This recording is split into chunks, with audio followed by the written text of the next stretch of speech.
이 시간에는 우리를 대표해서 이현주 사모님께서 나오셔서 누가복음 10장 25절 37절 말씀을 봉독해 주시겠습니다.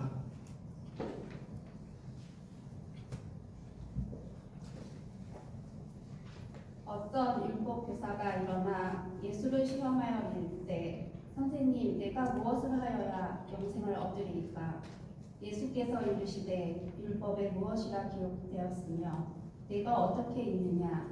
대답하여 이르되 내 마음을 다하며 목숨을 다하며 힘을 다하며 뜻을 다하여 주 너의 하나님을 사랑하고 또한 내 이웃을 내 자신같이 사랑하라 하였나이다.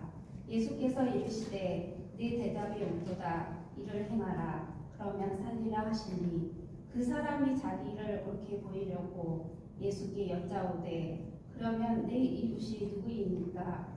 예수께서 대답하여 이르시되 어떤 사람이 예루살렘에서 여리고로 내려가다 강도를 만나매 강도들이 그 옷을 벗기고 때려 거의 죽을 것을 버리고 갔더라.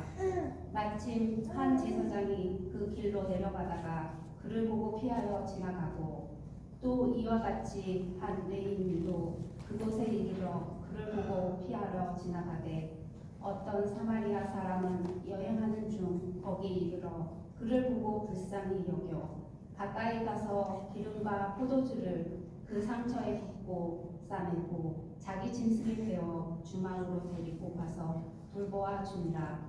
그 이튿날 그가 주막 주인에게 데나리온 둘을 내어주며 이르되 이 사람을 돌보아 주라. 비용이 더 들면 내가 돌아올 때 갚으리라 하였으니 내 생각에는 이 세 사람 중에 누가 강도 만난 자의 이웃이 되겠느냐? 이르되 자비를 베푼 자이니이다. 예수께서 이르시되 가서 너도 이와 같이 하라 하시니라. 아멘.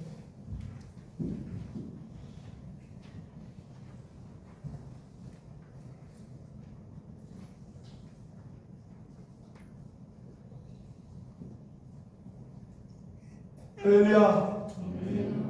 오늘도 주의 전에 와서 함께 예배하는 모든 분들에게 하나님의 축복과 하나님의 은총이 함께 하시기를 간절히 축원합니다.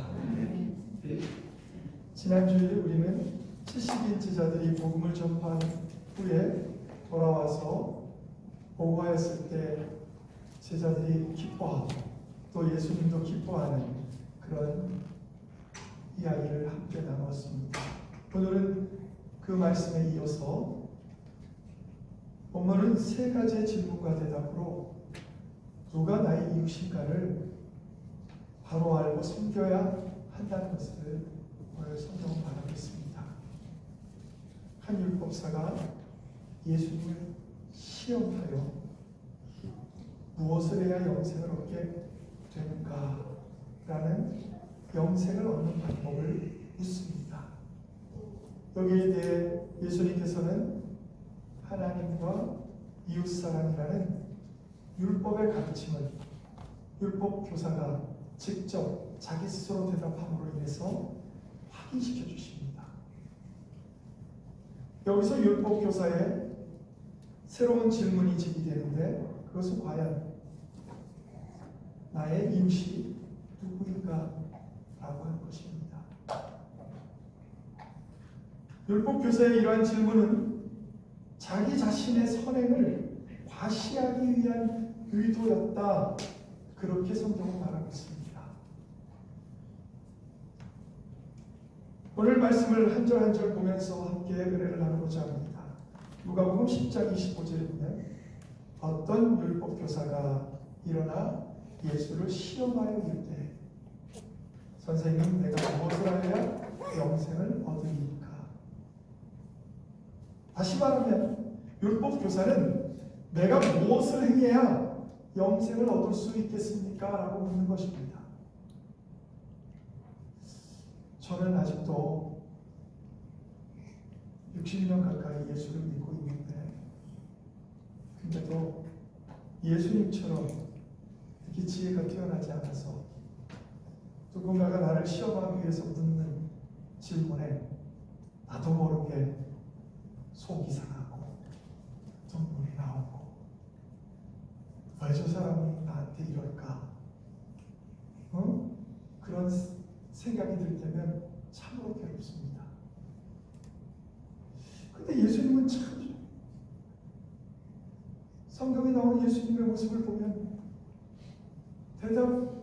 대답과 같지 않은 대답, 질문과 같지 않은 질문을 던지는, 특별히 오늘 성경에 보니까 시험하여 던지는 그런 말들을 들었을 때 예수님은 오히려 다시 반문을 해서 그를 가르칩니다.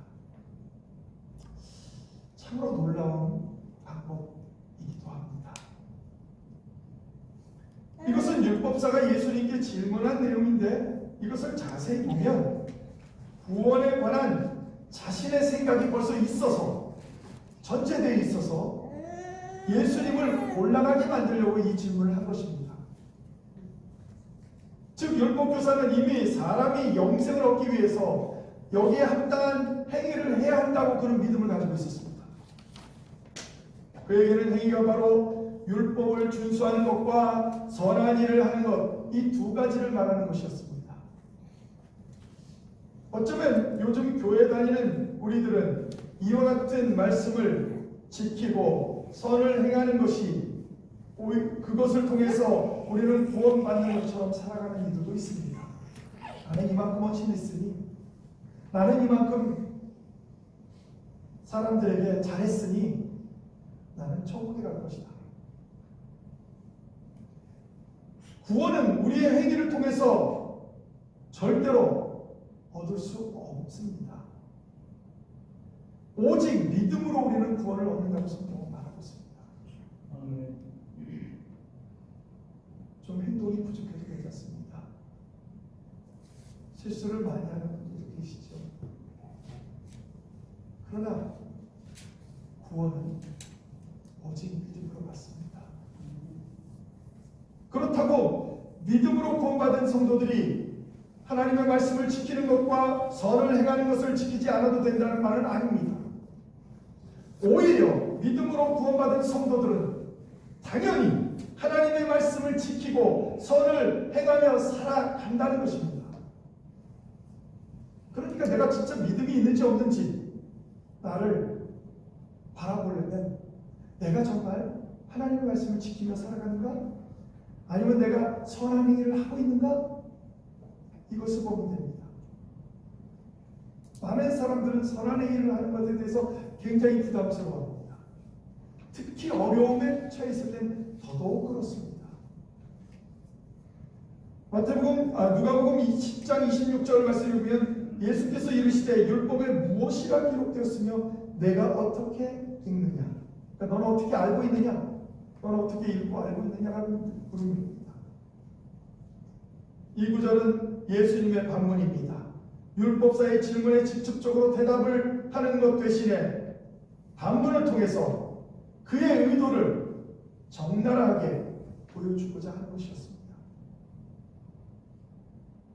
그러자 율법교사는 이렇게 말합니다. 대답하여 이르되 내 마음을 다하며 목숨을 다하며 힘을 다하며 뜻을 다하여 주 너희 하나님을 사랑하고 또한 내 이웃을 내 자신과 같이 사랑하라. 다른 복음서에서는 이 말이 예수님이 말씀하시는 것으로 나와 있습니다. 그런데 누가복음에서는 율법교사가 직접 고백하는 것으로 나와 있습니다. 이 구절은 성도가 따르고 수행해야 할 기본적인 의무가 있다면 사랑이라고 말하고 있는 것입니다. 그 사랑이 없으면 아무것도 아니에요. 남을 이용하기 위해서 돕는 것, 그건 아무 의미가 없습니다. 나에게 다시 갚을 길이 없는 사람들을 돕는 것, 그것을 성경에서는 더 귀하게 여깁니다. 그래서 구약에서도 보면 고아와 과부와 나그네들을 도우라고 말합니다. 그게 또한 하나님의 뜻이라고 말합니다. 율법교사가 얘기했던 사랑은 두 가지였습니다. 하나님을 사랑하는 것, 또한 두 번째는 이웃을 사랑하는 것이었습니다. 이것이 구원받은 성도가 되기 위한 전제 조건은 결코 아닙니다. 그러나 믿음이 구원과 영생을 얻게 하는 기본 조건이지만 진정 구원받은 성도라면 먼저 하나님을 사랑하고 그리고 더 나아가서 이웃을 사랑해야 한다는 것입니다. 그러므로 먼저 우리들에게는 하나님을 사랑해야 될 의무가 있습니다. 또한 이웃을 사랑해야 합니다. 누가복음 10장 28절에 보면 예수님께서 그래서 그에게 이렇게 대답합니다. 예수께서 이르시되 내 대답이 옳도다. 이를 행하라. 그러면 살리라 하십니다. 이 구절은 율법교사의 답변에 예수님의 긍정적인 평가입니다. 그래, 네가 하나님을 사랑하고 이웃을 사랑하면 너는 살 것이야. 우리가 믿음이 있다는 게 뭡니까? 예수 그리스도가 우리를 위해 이 땅에 오셔서 십자가에 달려 돌아가심으로 우리가 구원받았다는 것 아닙니까? 그 하나님을 사랑, 그 사랑으로 우리도 하나님을 사랑하고 그 사랑으로 이웃을 사랑하면 살겠다, 이렇게 분명히 말하고 있습니다. 또한 10장 29절에 보면 그 사람이 자기를 넓혀보려고 예수께 여짜오되 두 번째 질문을 합니다. 그러면 내 이웃이 누구입니까? 참으로 놀랍지 않습니까? 자기 이웃을 모르는 율법교사가 있었을까요? 율법교사는 예수님으로부터 그의 답변에 대해 매우 긍정적인 답변을 듣자 이번에는 자신의 선행을 과시하기 위해서 이렇게 묻는 겁니다. 그의 이웃이 누구인지. 당시 유대인들의 개념상 이웃에 이방인들은 속해 있지 않았습니다. 또한 이방인들과 혼합되어 있던 사마리아 사람들도 그들의 이웃이 아니었습니다. 이러한 관점에서 율법사는 아마도 그의 친족과 이웃과 인근에 같은 유대인들에게 많은 선을 베풀었던 그런 귀한 율법 교사였을 것입니다. 예수님은 그 뜻을 알았습니다. 그래서 이런 일화를 들려줍니다. 우리가 보통 많은 학자들이 얘기할 때 선한 사마리아인의 비유, 저희 교회도 어디가 어려움이 겪는 것을 우리 교회가 알게 되면 선한 사마리아인의 이 헌금도 하고 우리가 그들을 위해서 기도도 하고. 왜 그렇습니까? 그들이 예수를 믿지 않아도, 예수를 믿지 않는 그런 나라라도 우리의 이웃이기 때문에, 우리의 이웃이 여기 교회에 나와 있는 사람만이 이웃이 아닙니다.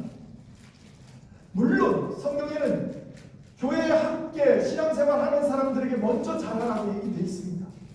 그러나 그렇다고 해서 하나님을 알지 못하고 예수 그리스도를 믿지 않는 사람들이 이웃이 아닌 것 아닙니다. 하나님은 그들도 사랑하십니다. 그들이 예수를 믿기만 하면 그들도 구원받을 백성이 될 것입니다. 이 착한 사마리아의 비유는 이렇습니다. 어떤 사람이 예루살렘에서 여리고로 내려가다가 강도를 만나 거의 죽게 되었습니다. 저는 옛날에 이 사람이 예루살렘에서 여리고로 내려가다가 강도를 만나 죽게 되었다. 그래서 나는 왜 제사장이 그냥 지나갔을까? 또 왜 레위인이 그냥 지나갔을까? 모범을 보여야 되는 사람들인데. 그래서 이 사람들은 자기 동족 외에는 이웃으로 생각 안 하니까 아마도 이 강도 만난 사람은 유대인이 아니었을 거다. 그렇게 저는 생각했었습니다. 그런데 이것을 제가 말씀을 깊이 묵상하고 또 주석들을 찾아보니까 유대인이더라고요. 이 강도 만난 자가 유대인이었어요. 그렇다면 왜 제사장과 왜 레위인이 그냥 모른 척하고 지나갔을까? 너무나도 궁금했습니다. 오늘 그 말씀을 좀 이따가 같이 보려고 합니다. 그런데 그때 거의 죽게 되었을 때 마침 그것을 지나가는 사람들이 있었는데 첫 번째는 제사장이요, 두 번째는 레위인이요, 그리고 마지막 세 번째는 어떤 사마리아인이었어요. 그런데 다른 사람들보다 어려움을 당한 동족을 돌보는 일에 더욱 힘써야 할 제사장과 레위인은 오히려 피해갔지만, 반면에 당시 유대인들에게 멸시를 당하고 돼지와 개처럼 취급받았던 사마리아인은 이를 보고 그냥 지나치지 않았다는 것입니다. 기름과 그는 보자마자 소독을 했습니다. 기름과 포도주, 그를 소독하고 임시방편으로 치료를 해주고, 그리고 자신의 시간과 물질을 들여 그를 돌보아 줬습니다. 2달란트라고 되어 있습니다. 2데나리온이라고 오늘 성경에는 되어 있는데, 그 2데나리온은 그때 당시에 로마법에 의하면 한 데나리온으로 32일간을 숙박을 할 수 있다고 합니다. 그러니까 거의 2달치에 해당하는 것을 주고도 혹시라도 모자라면 자기가 장사하고 다시 끊을 때 나머지를 회개해 주겠다. 사마리아인은 이 사람이 사마리아인도 아니고 자기 친척도 아니고 유대인, 자기를 멸시하는 유대인이었어요. 그런 사람에게 아낌없이 사랑을 나눴다는 겁니다. 이것이 좀 중요하다고 생각합니다. 우리는 너무 많이 따져요. 너무 많은 생각이 있어요, 머릿속에. 이렇게 도와주면 또 도와달라는 것 같아서 걱정되고, 내가 할 수 있는 만큼 하면 되는데 앞으로의 일까지도 다 걱정하는 거예요. 10년, 20년, 30년, 40년 후의 일까지도 걱정하는 거예요. 저런 사람을 도와주니까, 홈리스들을 보고 도와주니까 계속 저 사람들 홈리스다. 그 사람들이 되어봤습니까? 안 되어봤잖아요. 물론 저는 얼반 미니스트리를 통해서 35년 전에 배웠어요. 이거. 그렇지만 그때 부정적인 것도 배웠지만 그들이 왜 그럴 수밖에 없었는 그 긍정적인 부분도 배웠습니다. 나라에서는 그들을 되도록이면 다 해주기 위해서 수많은 돈을, 엄청난 돈을 쏟아붓는데도 그들이 이게 안 되는 거예요.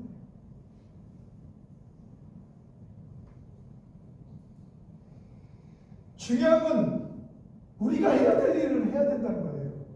내가 할 수 있는, 내가 일부를 줄 수 있는 일, 내가 이부를 줄 수 있는 일. 그것 때문에 그 사람들을 속으로 욕하고 속으로 그들을 비판하는 것은 결코 해서는 안 됩니다. 물론 일반적인 사람들이 볼 때도 정말 왜 이럴 때도 있지요. 없는 건 아닙니다. 무슨 일이 있든 참이 있으면 거짓도 있습니다. 잘못된 것도 있어요. 그렇다고 해서 우리가 하나님입니까? 다 어떻게 알고 그것을 내 마음대로 판단하고 내 마음대로 그것을 갖다 정합니까? 오늘 성경에 보니까 이 선한 사마리아인은 그가 거의 죽게 된 것을 보고 그를 도우려고 애쓰는 장면이 나옵니다. 이런 모든 일들이 있고 나서 주님께서는 묻습니다. 누가복음 10장 36절입니다. 내 생각에는 이 사람 중에 누가 강도 만난 자의 이웃이 되겠느냐? 그 강도 만난 자가 유대인이니까 유대인이 이웃입니까? 제사장이 이웃입니까? 레위인이 이웃입니까? 아니에요. 누가 강도 만난 자의 이웃이 되겠느냐는 이 질문에 그러면 우리는 누가 나의 이웃이 될까? 이것을 생각해 보아야 합니다. 저는 참 다행인 것은 그 사람이 얼마나 강도를 제대로 맞았는지 거의 죽게 되었다. 그래서 보따리 내놓으라고 얘기할 수 없어서 얼마나 다행인지. 착한 이 선한 사마리아인이 이렇게 도와줬는데 보따리 내놓으라고 얼마나 그 선한 사마리아인도 힘들겠습니까? 우리는 바라야 합니다. 이 율법사의 질문과는 현격한 차이점을 드러내고 있는 예수님의 질문을 보아야 합니다. 예수님께서 누가 강도 만난 자의 이웃이 되겠냐? 누가 나의 이웃이냐를 묻기에 앞서서 나 자신이 다른 사람의 참 이웃이 되어주는 사랑과 자비를 베풀었는가를 생각해 보아야 합니다. 말로 잘하는 게 우리 기독교인들이죠. 특별히 목사들이 그 중에 제일 앞장서서 잘합니다. 그리고 장로님들, 권사님들, 집사님들 순서입니다. 말은 청산유수처럼 잘합니다. 그래서 어떤 사람이 어렵다 그러면 우리 다 같이 기도합시다. 그렇게 말합니다. 예, 기도가 중요하죠. 기도가 먼저입니다. 그러나 거기서 끝나면 온전한 사랑을 베풀지 못한 것입니다. 기도를 했다면 그 사람이 뭐가 필요한지 내가 줄 수 있는 걸 주면 됩니다. 없는 것 꿔서 빌려서 주라는 건 결코 아닙니다. 내가 가지고 있는 것 중에 일부를 함께 나누는 겁니다.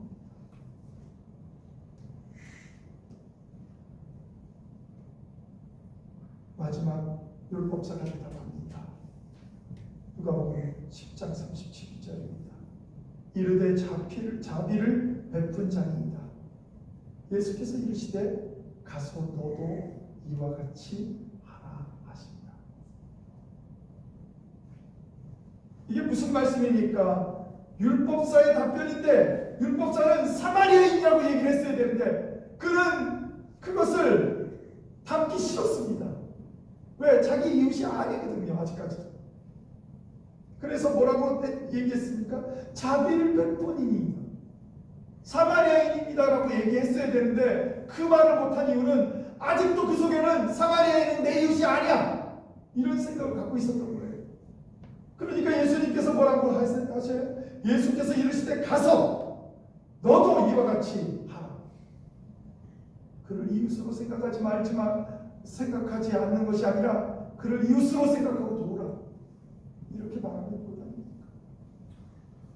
그것도 이 하라, 너도 이와 같이 하라, 이 하라라는 단어는 그리스어의 호이에이라는 단어로서 현재 시제로 쓰여 있습니다. 이건 계속해서 해나가는 것입니다. 한 번 하고 말고 그런 게 아니라 네가 죽을 때까지 계속 하라는 거예요. 하나님 천국에 갈 때까지 계속 하라. 왜 천국 가는 것은 예수님께서도 허락하지 않았습니까? 하나님 사랑하고 이웃 사랑하면 예수 그리스도를 믿는 건 당연하죠.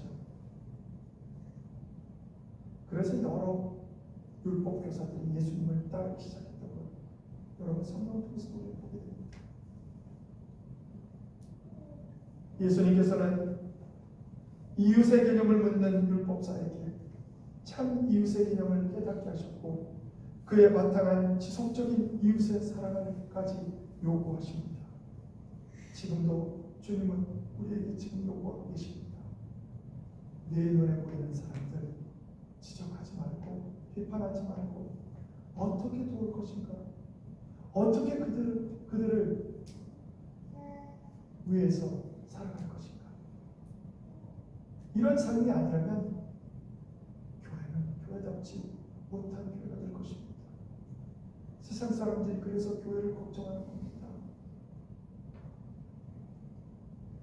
오늘도 이 말씀을 가지고 우리들의 삶이 변화가는 귀하고 복된 삶이 되시기를 주님의 이름으로 축원합니다.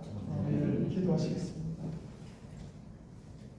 하나님, 오늘도 주님 앞에 나와 예배하면서 하나님께서 주신 귀한 말씀 누가복음 10장 25절에서 37절 말씀을 통해 선한 사마리아인의 비유를 통해 우리에게 누가 이웃인지를 알려주시나 예수님, 오늘도 우리의 이웃을 바르게 알고 바르게 섬기고 바르게 그들에게 사랑을 베풀 수 있는 그런 귀하고 복된 성도들 되게 하여 주시옵소서.